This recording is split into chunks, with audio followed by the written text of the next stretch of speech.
Shalom Jemaat Gereja BES, senang sekali kita bisa bertemu lagi dalam keadaan yang baik. Sebelum memulai ibadah pengtian minggu hari ini, saya akan menyampaikan beberapa pengumuman selama bulan Agustus. Gereja BES memiliki beberapa program yang sedang berjalan, salah satunya regenerasi. Melalui The Sealer dan Yes, Gereja BES bertujuan untuk melahirkan pemimpin-pemimpin muda yang takut akan Tuhan dan berjalan sesuai dengan visi Tuhan, sekaligus menjadi pemuda-pemudi yang berkarakter Kristus melalui program pelatihan dan bermisi agar menjadi berkat. Program yang kedua adalah Golden Bridge. Golden Bridge adalah sarana bagi kita untuk bertumbuh pada era digital kali ini. Di antaranya, channel YouTube Gereja BES telah mengupload lebih dari 1.300 video. Bapak Ibu bisa membagikan dan berlangganan untuk mendapatkan update video terbaru setiap harinya. Dan untuk jadwal kebaktian, Bapak Ibu bisa mengakses di Instagram resmi Gereja BES, yaitu @bestchurch.official atau melalui ewarta gereja.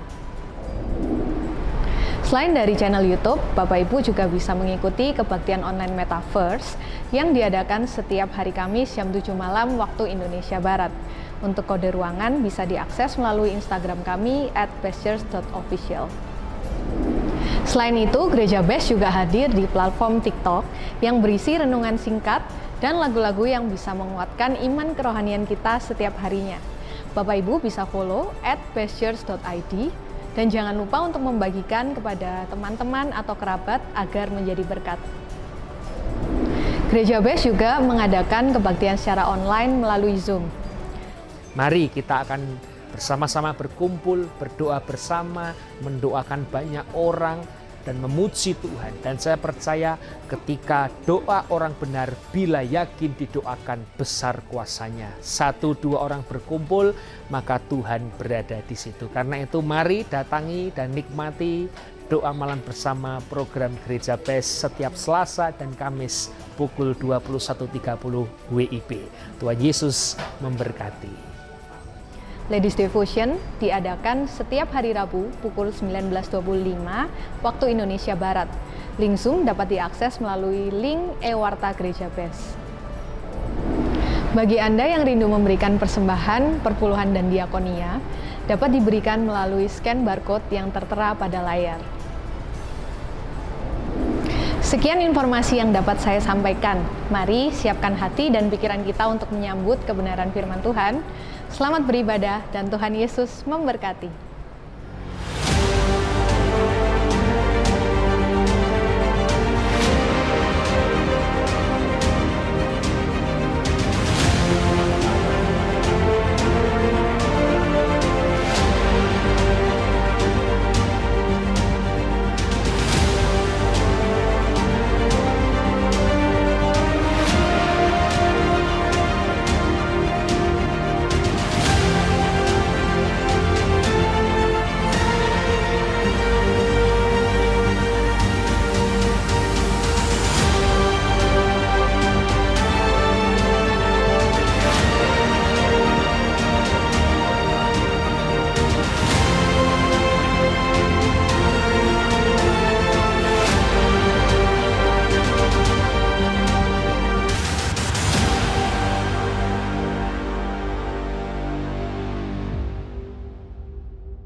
Shalom semuanya.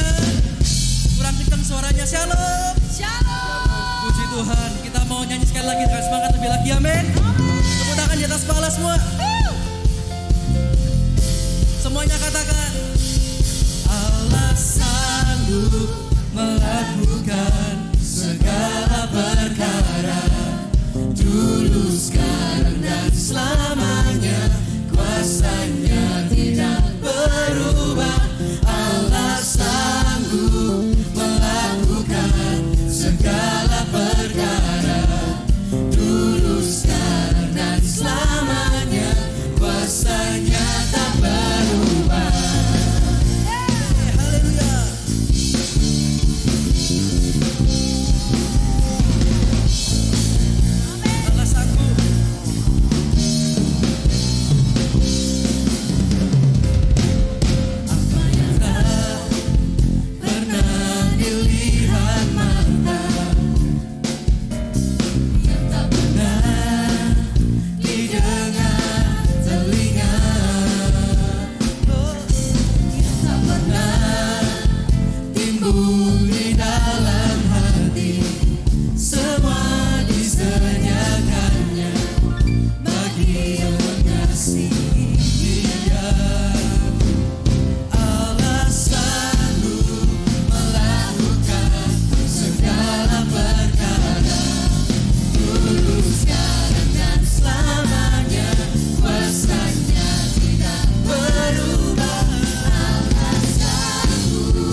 sediakannya bagi yang mengasihi Dia. Allah sanggup melakukan segala perkara, dulu, sekarang, dan selamanya. Kuasanya tidak berubah. Allah sanggup melakukan segala perkara, dulu, sekarang, dan selamanya. Kuasanya tak berubah.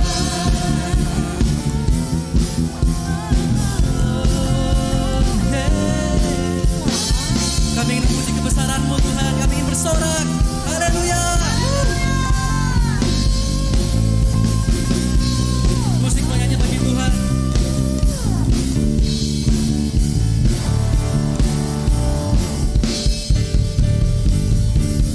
Allah sanggup melakukan segala perkara, dulu, sekarang, dan selamanya.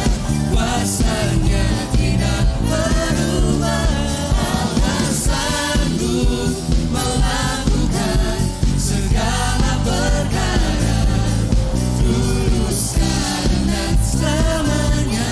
Kuasanya tak berubah. Dulu, sekarang, dan selamanya. Dulu, sekarang, dan selamanya. Dulu, sekarang, dan selamanya. Kuasanya tak berubah. Berikan sorak-sorai bagi Tuhan. Puji nama Tuhan, silakan duduk kembali. Sama-sama kita mau menyembah Tuhan. Bagian yang terbaik kita menyembah bermazmur. Kemuliaan Tuhan. Yang senang menyembah Tuhan angkat tangan tinggi-tinggi. Puji nama Tuhan. Haleluya.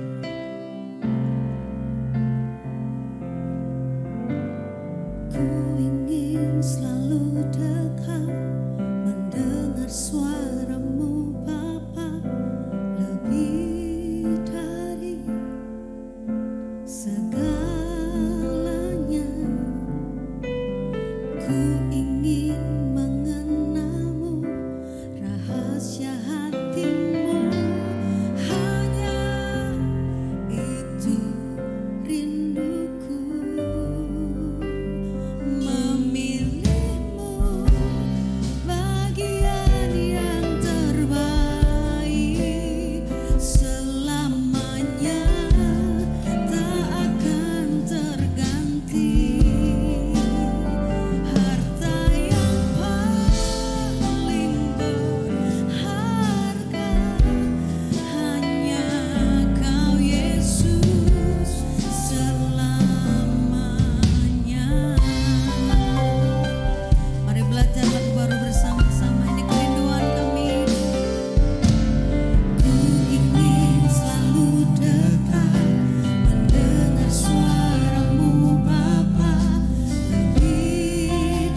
tema di dalam minggu ini bukan hadirat Allah di dalam setiap kehidupan kita. Sebelum kita membahas lebih jauh lagi, saya ingin memberikan satu tema dulu, yaitu bicara mengenai seringkali kita ini berbicara tentang hadirat Allah, seringkali kita menginterpretasikan di dalam hal-hal yang berbeda. Contohnya, kalau kita mungkin pada saat kita bernyanyi, besok kita mungkin menangis, ya kan? Habis itu mungkin kalau ada saat kita mungkin besok kita menangis dan lain sebagainya, kita menganggap bahwa itu adalah hadirat Allah di dalam kehidupan kita. Seringkali kita hanya merasakan, yaitu bicara tentang perasaan-perasaan kita di dalam tubuh kita. Nah, hari ini kita akan membahas bagaimana kita melihat hadirat Allah itu ada di dalam setiap kehidupan kita. Bagaimana iman kita ini bisa berjalan masuk, kita akan senantiasa dituntun oleh Tuhan, ya. Karena kalau kita hanya bicara pada saat hadirat Allah, kita merasa bahwa kita menangis pada saat kita menyanyi. Mungkin teman-teman di sini juga kalau berbicara nonton drama Korea juga nangis juga ya. Nah, pada saat kita nonton drama Korea nangis, masa kita bicara itu ada hadirat Allah di dalam kehidupan kita? Enggak kan? Artinya bukan bicara perasaan. Nah, ini sangat penting supaya kita mengerti bagaimana hidup kita ini dituntun oleh Tuhan. Jadi, apa arti hadirat Allah di dalam hidup kita? Ya. Dan yang kedua, bagaimana iman kita bisa dibawa masuk di dalam hadirat Allah? Poin pertama, iman firman kepada kasih karunia Allah. Ya, nanti sambil dibuka Roma 7 ayat 26. Iman firman kepada kasih karunia Allah. Kita sudah diberikan iman kepada Tuhan. Iman itu harus kita kerjakan supaya semakin hari kita semakin baik, semakin hari kita semakin berkenan, semakin hari kita akan semakin sempurna bagaimana kita mengiring bersama dengan Tuhan. Tetapi seringkali iman ini dipakai di dalam kasih karunia bukan didasarkan dengan firman. Sehingga iman ini seringkali hanya bicara iman di dalam kasih karunia. Dan iman seperti ini adalah iman yang mungkin mengharapkan mujizat, bukan itu jelek, itu bagus. Tetapi iman kita harus bagaimana melihat bahwa hidup kita ini sebenarnya terdiri dari daging. Karena itu banyak anak-anak Tuhan yang berjalan pada saat dia mengiring bersama dengan Tuhan itu, dia belajar berusaha untuk menjadi baik, itu baik. Tetapi semakin kita belajar menjadi baik, kadangkala justru banyak hal-hal yang tidak baik yang muncul di dalam kehidupan kita. Sehingga banyak anak-anak Tuhan berkata, kok ikut Tuhan jadi banyak masalah ya, kok ikut Tuhan jadi banyak problem dan lain sebagainya. Sebenarnya kita harus mengerti ini, bahwa hidup kita itu adalah daging. Dan daging ini ada hukum kuasa dosa di dalam hidup kita. Ya, kita baca dulu di Roma 7 ayat 26. Roma 7 ayat 26. Jadi dengan akal budiku, Roma 7 ayat 26. Jadi dengan akal budiku, aku melayani hukum Allah. Setelah 25 ya. Tetapi dengan tubuh insaniku, aku melayani hukum dosa. Nah ini, dengan kemauan pikiran kita ingin melayani Tuhan. Tetapi dengan tubuh insaniku, aku melayani hukum dosa. Di dalam pikiran dan hati kita tuh sebenarnya mau untuk kita melayani hukum-hukumnya Tuhan. Tetapi tubuh jasmani kita ini terikat untuk melayani hukum dosa. Nah ini yang harus anak-anak Tuhan mengerti. Sampai nanti kita diangkat oleh Tuhan, kita masih mempunyai tubuh jasmani. Artinya jikalau kita terus berusaha tanpa mengandalkan kasih karunia Tuhan di dalam hidup ini, tanpa dipimpin Roh Kudus di dalam hidup ini, maka kita akan berjuang melawan hukum dosa. Semakin hari kita semakin melakukan, semakin kita akhirnya menjadi sulit. Kenapa? Karena apa yang aku ingin perbuat yang baik, yang buruklah yang aku lakukan. Ya, saya kasih satu ilustrasi seperti ini. Pada saat kita berpuasa, kalau kita mau ngambil satu hal, misalnya besok kita berpuasa. Nah, waktu besok kita berpuasa ada aja masalah yang terjadi. Ya, nanti pada saat kita mungkin baru mulai puasa 2 jam 3 jam, kepala sudah pusing. Ya, kepala sudah migrain, mah sudah sakit dan lain sebagainya. Akhirnya kita merasa kok sulit sekali. Oh, ini adalah iblis yang mengganggu saya dan lain sebagainya. Sehingga seringkali anak-anak Tuhan tidak dibangun mengerti. Karena pada saat kita melakukan hukum Tuhan tanpa kasih karunia Tuhan, tetapi mengandalkan kekuatan sendiri, kita akan selalu jatuh. Pada saat kita mau melakukan dengan kekuatan sendiri, baik itu di dalam kekudusan, baik itu di dalam ketekunan, baik itu di dalam kerajinan kita mengikut Tuhan, apapun itu, jikalau kita melakukan dengan kekuatan sendiri, maka kita akan jatuh. Karena itu, kita mulai menyadari bahwa iman kita itu harus diberikan makan firman Tuhan. Sehingga firman itu akan memberikan kita arahan yang jelas di dalam hidup ini. Amin. Iman ini harus kita bangun terus di dalam firman Tuhan, hari demi hari. Supaya dan apa yang tidak diperbolehkan oleh firman Tuhan. Nah, iman ini akan terus dipimpin. Sehingga kita tidak lagi mengandalkan kekuatan sendiri, tetapi kita harus melihat bahwa ada Roh Kudus di dalam hidup ini. Sering kali anak-anak Tuhan tidak merasakan Roh Kudus di dalam hidupnya. Padahal selama kita hidup bersama dengan Tuhan, kita harus dipimpin oleh Roh Tuhan, Roh Kudus. Roh Kudus ini akan memberikan kita guidance. Roh Kudus ini nanti akan memberikan kita hukum-hukum, yaitu hukum kasih karunia di dalam hidup ini. Sehingga kita mampu melakukan pergumulan, melakukan segala sesuatu meskipun itu sulit. Dan kita akan menjadi lebih dari pemenang. Amin. Saya ambil satu contoh yaitu Cain dan Habel. Habel memberikan bagian yang terbaik. Kenapa Cain? Cain sama-sama memberikan. Tapi Habel memberikan bagian yang terbaik. Tetapi hari ini kita tidak berbicara tentang Habel. Kita berbicara tentang Cain. Pada saat Cain sudah memberi, mungkin kita sudah melayani. Tapi kok kelihatannya ada yang lebih baik daripada kita. Kita sudah melakukan sesuatu, bekerja di dalam perusahaan, profesion, tapi ada yang lebih baik. Dan lain sebagainya. Sama dengan Cain. Akhirnya Cain menjadi apa? Menjadi marah.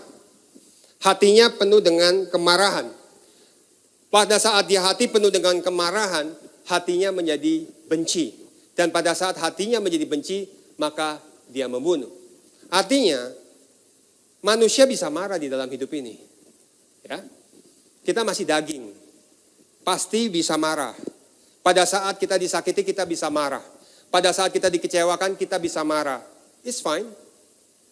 Tetapi jangan seperti Cain. Pada saat dia marah, dia buahi kemarahan itu.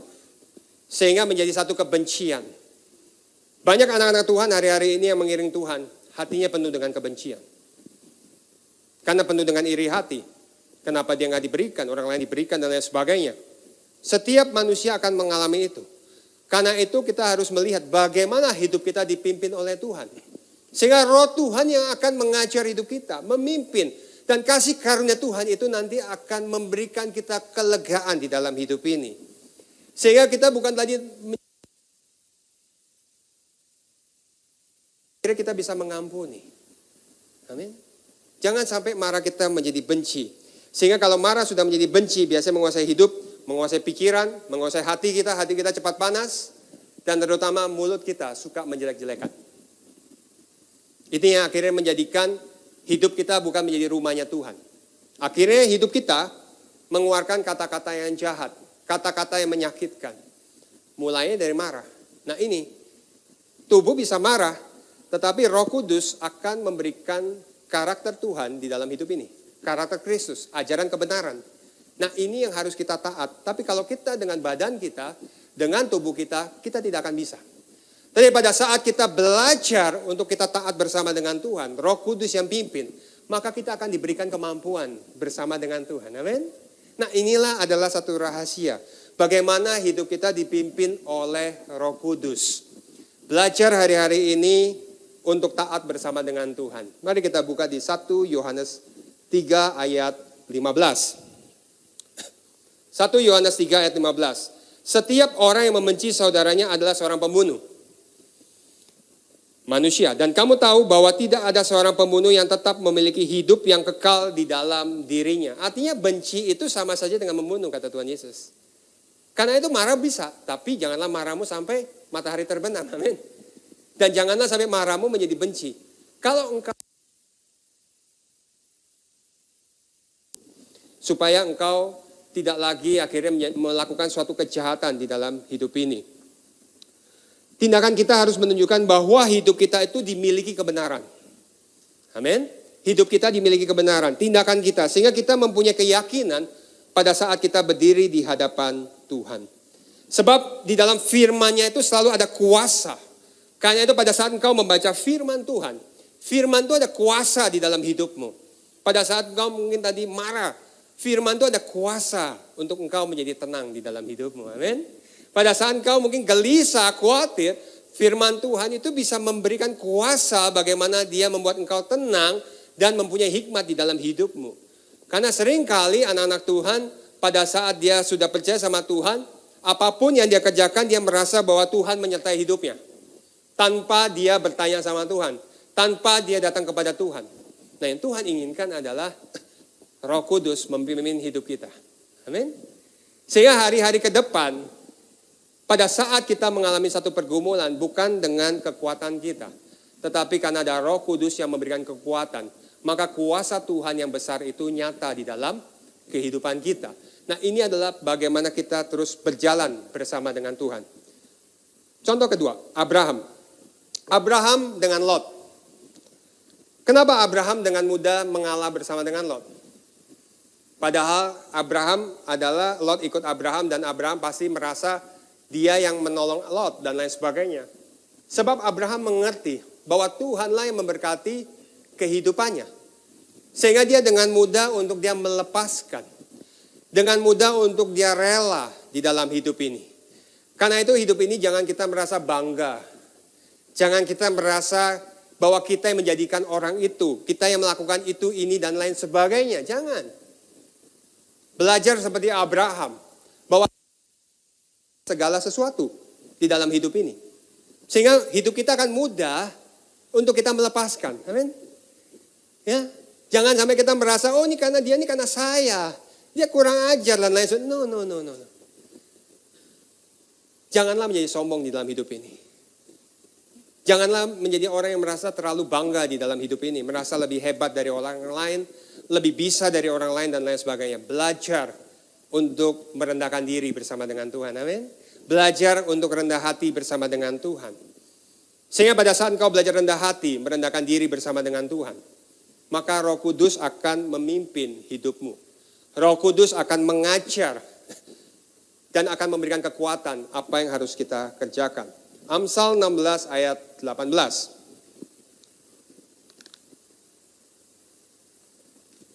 Amsal 16 ayat 18, kesombongan mengakibatkan kehancuran. Keangkuhan mengakibatkan keruntuhan. Ya. Kalau di Amplified Bible berkata bahwa pride goes before destruction. Orang yang terlalu bangga, hidupnya menuju kehancuran. Belajar mengucap syukur kepada Tuhan. Kalaupun engkau diberikan hikmat, engkau diberikan berkat, engkau diberikan mungkin kepintaran yang lebih dari orang lain. Atau skill lebih dari orang lain, mengucap syukur. Itu akan goes before destruction. And haughtiness before a fall. Artinya jiwa kita, ya, yang selalu merasa diri kita lebih baik, lebih pintar, lebih cantik, lebih bisa, itu akan menuju kejatuhan di dalam hidup ini. Jaga setiap hatimu.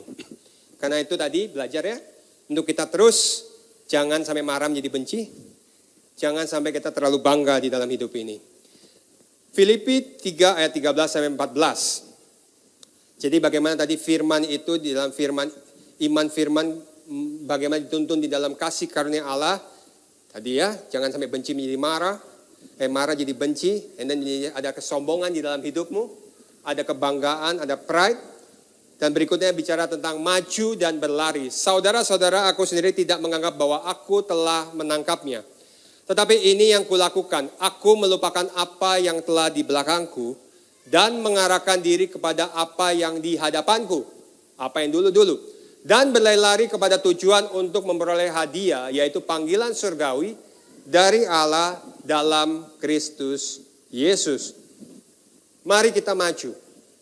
Apapun yang di belakang kita, belajar maju. Melihat maju ke depan. Apapun yang menyakitkan hidup kita, mengecewakan hidup kita, belajar maju. Hidup harus belajar maju bersama dengan Tuhan. Dan bukan cuma maju, tetapi berlari-lari. Artinya kalau berlari-lari itu ada yang satu kita usahakan dengan sungguh-sungguh. Berlari-lari supaya kita maju ke depan.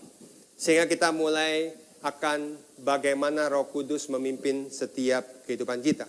Nah, bagaimana supaya kita bisa terus maju tadi kan? Bagaimana kita terus bisa berlari-lari. Mari, berbahagialah manusia yang kekuatannya di dalam engkau, ya, di dalam Tuhan. Yang berhasrat mengadakan ziarah, artinya bagaimana kita ke rumah Tuhan. Apabila melintasi lembah Baka, mereka membuatnya menjadi tempat yang bermata air, bahkan hujan pada awal musim menyelubungi dengan berkat. Kita stop di sini dulu. Lembah Baka ini kalau kita lihat di dalam firman Tuhan, ini adalah the weeping valley, ya. Ada lembah di mana ada air mata di dalam hidup kita. Tetapi tidak selamanya lembah itu menjadi air mata di dalam hidup ini. Tetapi firman Tuhan mengatakan bahwa Tuhan akan membuatnya menjadi tempat yang bermata air, artinya spring in your life. Sebenarnya Tuhan ingin memberikan mata air di dalam hidup kita semua. Tetapi sering kali hidup kita menjadi benci, banyak marah. Hidup kita banyak sombong, banyak bangga, banyak pride. Sehingga kita tidak mau diajar orang lain, kita tidak mau datang kepada Tuhan. Ya, saya sering kali orang yang paling kadang sombong itu adalah orang yang paling gagal juga, saya sering. Semakin dia sering gagal justru semakin lebih sombong lagi. Karena itu belajar bisa maju bersama dengan Tuhan. Sehingga tidak selama-lamanya lembah itu menjadi tetesan air mata kita. Tetapi Tuhan membuat spring, membuat mata air di dalam hidup ini. Dan kolam yang bisa diisi oleh Tuhan. Tadi ya, kolam yang diisi menyelubungi dengan berkat. Artinya apa? Ada kolam di dalam hidup kita yang harus diisi kasih karunia Allah. Amin. Jangan sampai kita berusaha dengan kekuatan kita sendiri. Apalagi di hari-hari ke depan. Hari-hari yang jahat, ya, saya lihat hari-hari yang semakin sulit. Tetapi jangan khawatir. Sebab Tuhan kita lebih dari mampu. Yang bisa bekerja melalui hidup kita, supaya kita bisa melalui segala sesuatu dan tetap menjadi berkat di dalam hidup ini. Tetapi jika engkau mengandalkan dirimu sendiri, maka engkau akan mengusahakan dengan dagingmu, engkau akan bersusah payah, dan akhirnya engkau menjadi gagal. Tapi pada saat engkau belajar, poin kedua, jadi tadi kita bicara tentang iman itu harus diisi firman ya. Iman harus diisi firman dan percaya bahwa bukan dengan kekuatan kita, tetapi dengan kasih karunia Allah. Itu dulu. Iman itu bertumbuh di dalam firman Tuhan. Tetapi jangan lupa, bukan dengan kekuatan kita. Meskipun kau nanti diberkati Tuhan. Meskipun nanti engkau diberikan talenta sama Tuhan. Meskipun engkau nanti mendapatkan mungkin skill yang baru, pengetahuan yang baru, berkat yang banyak dan lain sebagainya. Ingat, itu kasih karunia Allah. Pegang. Supaya kita tidak jatuh. Iman harus diisi oleh firman dan harus ingat itu adalah kasih karunia Allah. Poin kedua, hukum atau kasih karunia Allah. The law versus the grace. Nah ini yang luar biasa. Sedikit kesaksian, di tahun-tahun awal saya melayani Tuhan, di umur saya 20-an sampai 30-an, saya seringkali gagal di titik ini. Karena saya tidak mengerti ini. Saya kira dengan saya pokoknya melayani Tuhan dengan sebanyak-banyaknya, dengan sebaik-baiknya, maka ya Tuhan akan tolong hidup saya. Karena dulu saya sulit. Tuhan akan sertai hidup saya dan lain sebagainya. Tetapi semakin di dalam perjalanan pada saat saya bekerja, menjadi pengusaha dan lain sebagainya, banyak hal-hal yang tidak benar melayani Tuhan. Satu sisi saya percaya Tuhan itu akan tolong hidup saya. Tetapi satu sisi, pada saat kita menjadi pengusaha, kita bisa menjadi greedy, menjadi rakus. Kita bisa melakukan hal-hal yang tidak berkenan di hadapan Tuhan. Aneh. Dan saya nggak tahu apa yang harus saya lakukan. Saya pikir apakah karena roh Tuhan ini sedang menguji hidup saya, ujian. No. Sekarang saya mengerti di titik ini. Karena the strength of the sin itu adalah the law. Itu adalah hukum Tuhan. Ya. Karena hukum Taurat, kalau kita lihat hukum perintah Allah, 10 perintah Allah dan hukum-hukum yang lain. Hukum itu harus semua dikerjakan di setiap waktu. Nggak bisa kita misalnya tadi bicara hukum misalnya jangan mencuri. Ya kan zaman dulu mungkin. Tapi juga harus jangan membunuh. Jangan menyebut nama Allahmu dengan sembarangan. Ini harus semua dikerjakan. Bukan satu kali, bukan pada saat bisa, setiap waktu. Dan disinilah kita gagal. Karena kita tidak bisa mengerjakan ini setiap waktu, semuanya. Sehingga hukum itu kita, ada kuasa dosa yang mulai bekerja. Dan inilah seringkali akhirnya kita jatuh bangun di dalam Tuhan. Dan kita semakin berusaha lagi dengan kekuatan kita. Padahal ada kasih karunia Tuhan di dalam hidup ini. Kenapa kita datang? Saya sering mendengar ini, tapi saya nggak pernah datang dulu. Saya nggak pernah duduk diam bersama dengan Tuhan untuk memohon kasih karunia-Nya. Untuk memohon Roh Kudus memimpin setiap langkah-langkah kehidupan saya. Mengajar, what should I do? Apa yang harus saya kerjakan? What is the next step? Apa langkah-langkah selanjutnya? Sehingga saya berpikir hanya dengan pikiran rohani, tetapi roh saya tidak melekat bersama dengan Tuhan. Padahal Tuhan sudah memberikan Roh Kudus di dalam hidup ini. Amazing. Roh Kudus ini amazing, karena Roh Kudus ini akan mengajar kita, memimpin kita, dan kita akan hidup di dalam kasih karunia Tuhan. Kita ambil salah satu contoh, ya. Di dalam hukum Taurat itu bicara yang jangan mencuri. Mari kita buka di Matius 5 ayat 30. Ya, kita ambil satu contoh saja. Dan jika tanganmu yang kanan menyesatkan engkau, penggalah.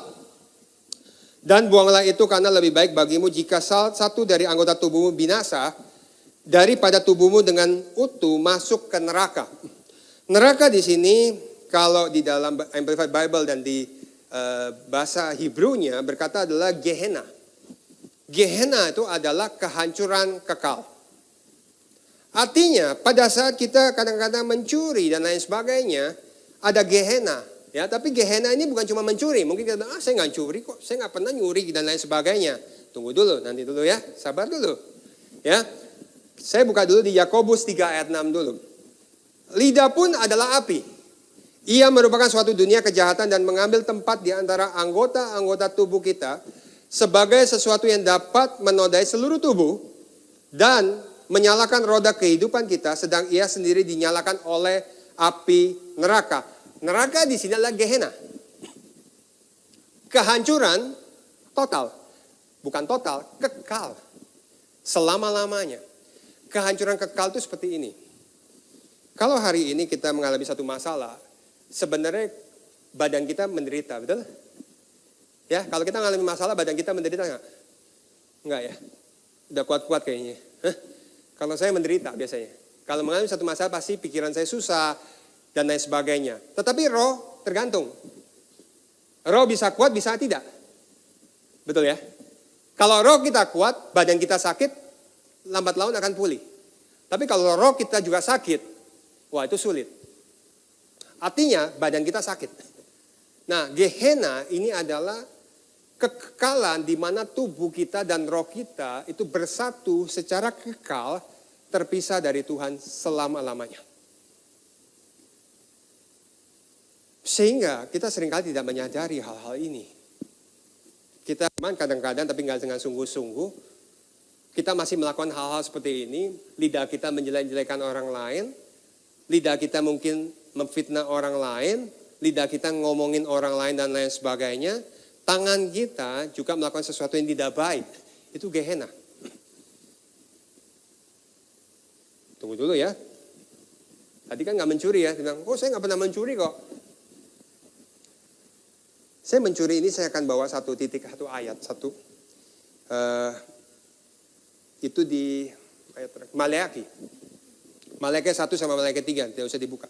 Ya boleh lah, mau dibuka boleh. Tapi Maleakhi 1 ayat 6. Sama Maleakhi 3, nggak salah ayat 7.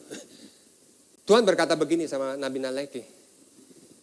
Mengapa engkau memberikan persembahan, korban itu binatang yang matanya rusak. Binatang yang cacat. Engkau mempersembahkan binatang yang kau curi dari orang lain. Seringkali kita mempersembahkan tubuh kita, hidup kita. Mungkin persembahan di dalam apapun itu. Bukan persembahan yang terbaik.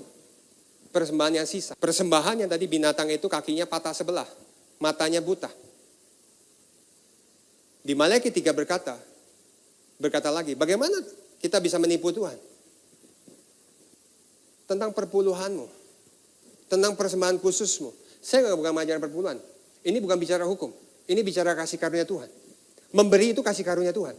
Kalau engkau mampu memberi, itu kasih karunia.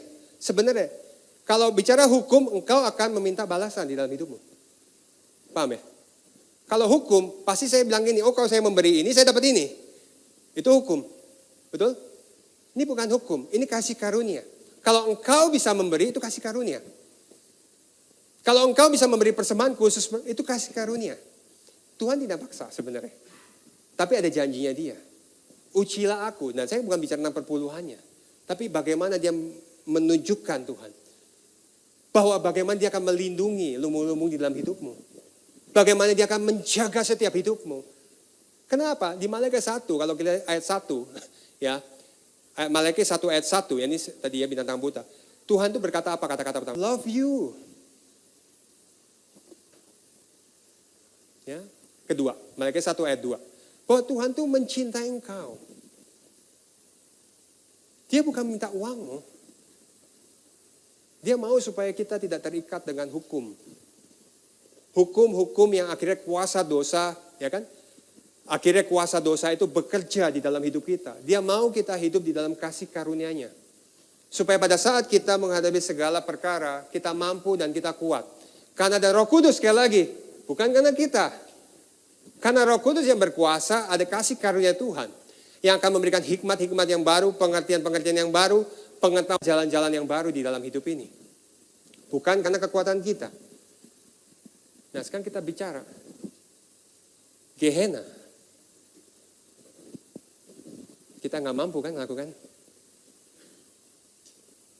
Karena kita melakukan itu semua. Saya pun melakukan itu dulu semua. Paham ya? Nah persembahan, tanda dan sebagainya. Artinya, kalau kita mengikuti dengan hukum itu, kita tidak akan masuk ke surga. Kita akan masuk ke Gehenna, neraka yang kekal.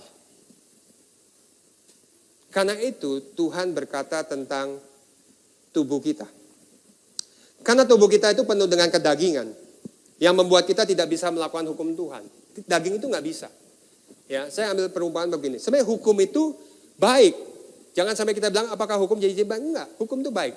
Contohnya seperti ini. Kalau kita di dalam naik mobil, di dalam lampu lalu lintas, kita kalau merah ketangkap dong. Betul gak?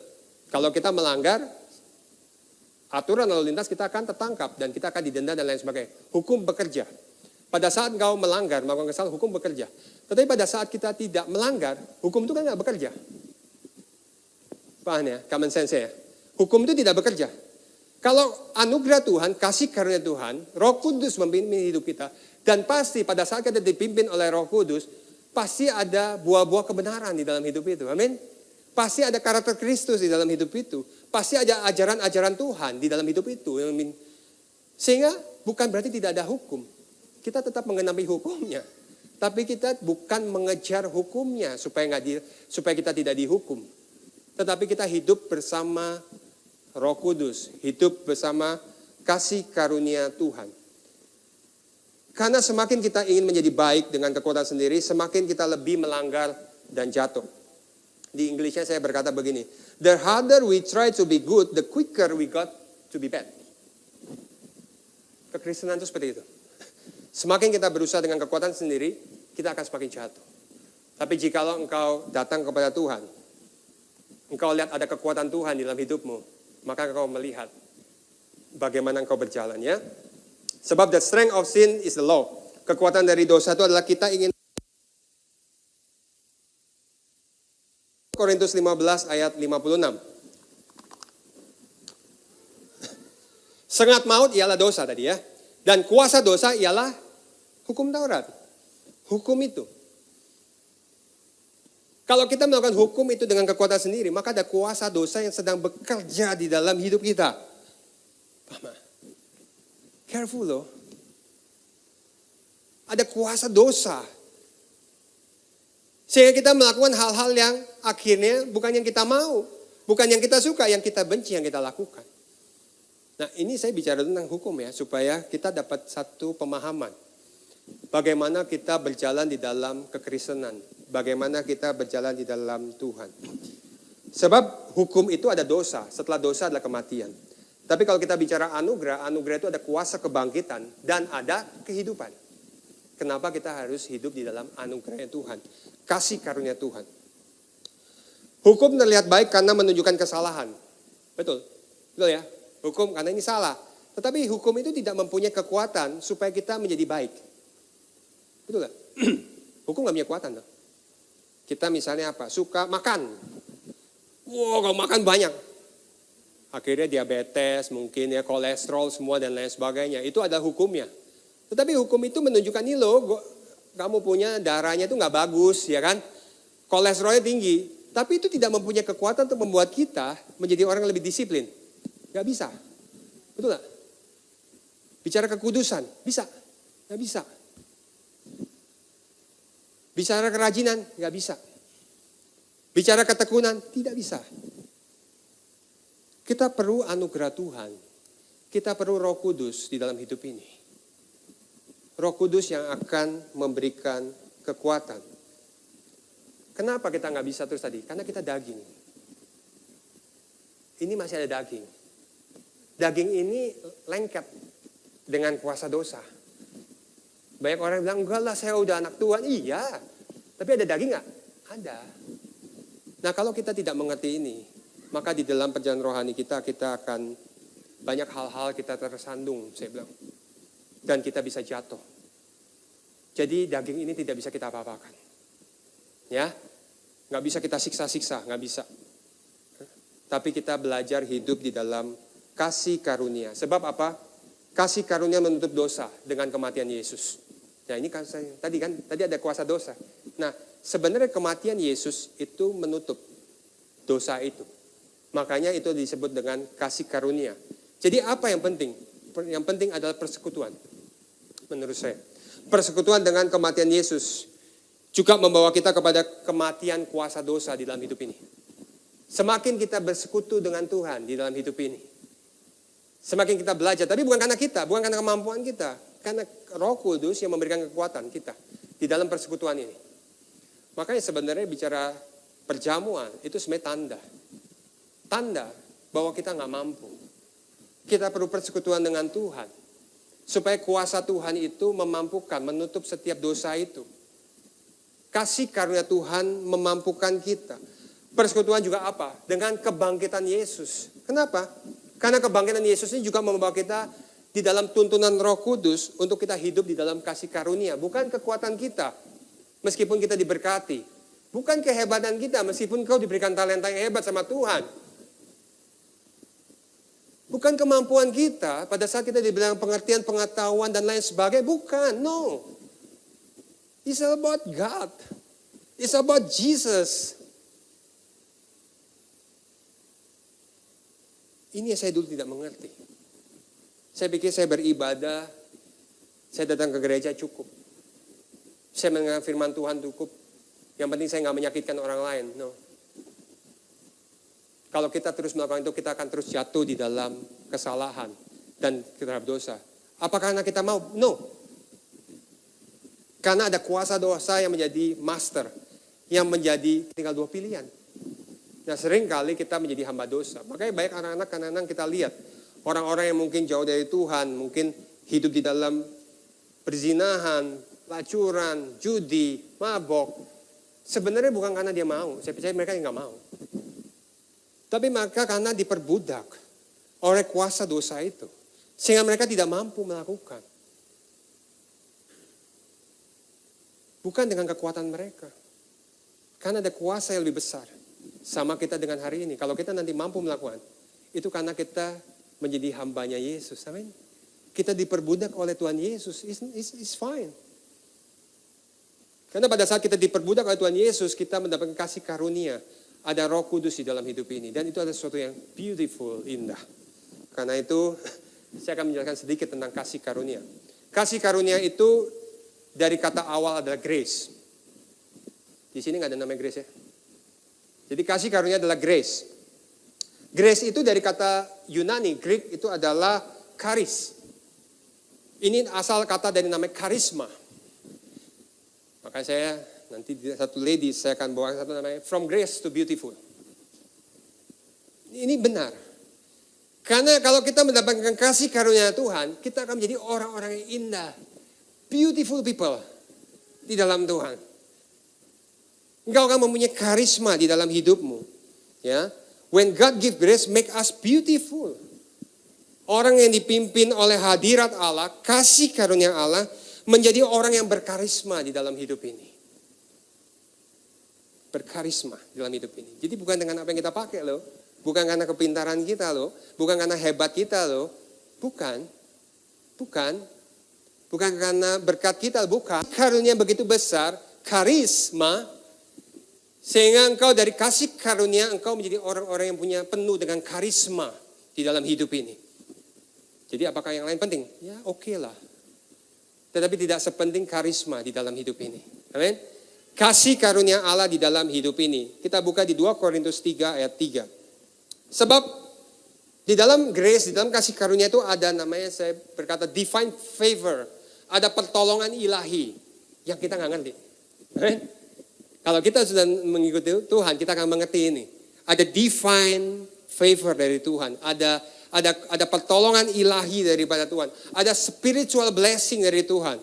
Ada berkat-berkat rohani dari Tuhan. Amin. Amin. Nah ini amazing. Pada saat kita punya kasih karunia grace di dalam hidup ini, kita akan melihat pertolongan ilahi yang begitu luar biasa. Karena kamu masih manusia duniawi. Sebab jika di antara kamu ada iri hati, 3:13 ya. 3:3 ya benar. 2 Korintus. 2 Korintus 3 ayat 3. Saya bacakan, karena telah ternyata bahwa kamu adalah surat Kristus yang ditulis oleh pelayanan kami. Pelayanan kami ditulis bukan dengan tinta, tetapi dengan roh dari, bukan karena loh-loh batu. Tadi kan loh-loh batu itu dari roh yang hidup bukan pada loh-loh batu, melainkan pada loh-loh daging. Jadi daging kita ditulis oleh rohnya Tuhan. Ditulis apa? Firman Tuhan. Amin. Paham ya? Ini amazing. Jadi daging kita ini bukan karena kita menuruti hukum-hukumnya tadi loh-loh batu itu. Hukum Taurat itu. Tetapi daging kita ditulis oleh Tuhan pada saat ada kasih karunia Tuhan. Amazing. Ditulis firman Tuhan. Amin. Nah ini yang membuat akhirnya menjadi kekuatan di dalam kehidupan kita. Ya, melainkan yaitu di dalam hati manusia. Hati kita itu ditulis oleh Tuhan. Amin. Amin.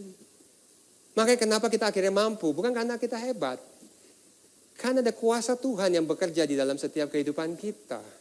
Ada firman tadi, iman yang diberi makan firman. Sehingga hati kita terus ditulis. Sehingga hukum Tauratnya bagus. Bagus. Dan kita nggak melanggar lalu lintas itu. Tetapi kita hidup di dalam jalannya Tuhan. Nah inilah yang Tuhan inginkan. Supaya hidup kita jangan terus jatuh pada saat kita ingin berusaha dengan kemampuan kita. Kita ingin berusaha dengan kekuatan kita. Dan akhirnya kita tidak akan mampu. Dan kita selalu jatuh lagi. 2 Korintus 4 ayat 7. Tetapi harta ini yang kami punya dalam bejana tanah liat.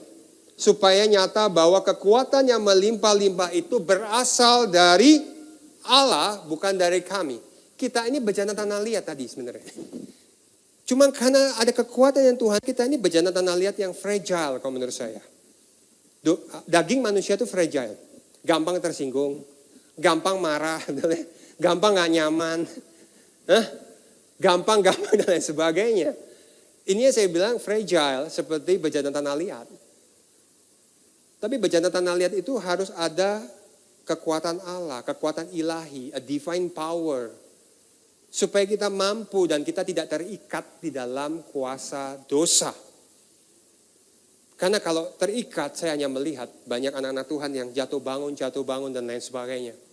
Dan akhirnya waktu akan terbuang dengan sia-sia. Karena itu, datanglah kepada Tuhan. Supaya kita mengerti bahwa harta itu yang bejana itu adalah firman yang menjadi terang ilahi di dalam hidup kita. Menerangi setiap kehidupan kita. Sebenarnya gelap itu tidak ada kalau ada terang. Seringkali terangnya yang tidak ada, makanya hidupnya jadi gelap. Firman itu ada terang ilahi di dalam hidup ini. Kalau kita terus isi. Karena tadi saya bilang, kita itu adalah fragile, bejana tanah liat. Seringkali kita menjadi gelap di dalam hidup ini. Harus terus ada terang Tuhan. Bukan karena di ibadah, bukan karena di komsel, bukan, tapi karena engkau duduk diam bersama dengan Tuhan. Amin. Seperti tadi saya cerita. Dulu saya pikir saya adalah untuk kita melayani yang paling banyak. Ibadah dari pagi jam 7 pagi sampai jam 6 malam. 6 hari dalam seminggu ada kegiatan semua dan lain sebagainya. Saya pikir dengan saya melakukan banyak hal akan membuat saya lebih sempurna, lebih benar. No. Tapi bukan berarti itu jelek. Amin. Tetapi yang terpenting bagaimana hidupmu dibangun bersama dengan Tuhan. Sehingga kasih karunia, persekutuan dengan Tuhan nyata di dalam hidup ini. Poin terakhir, bagaimana kita hidup di dalam tuntunan Allah. Dan bagaimana kita hidup di dalam tuntunan Roh Kudus. Ya, saya panggil untuk pemusik untuk maju ke depan. Yohanes 15 ayat 1 sampai 2. Satu-satunya jalan untuk kita hidup dituntun sama Akulah pokok anggur yang benar dan Bapakulah pengusahanya. Setiap ranting padaku yang tidak berbuah dipotong.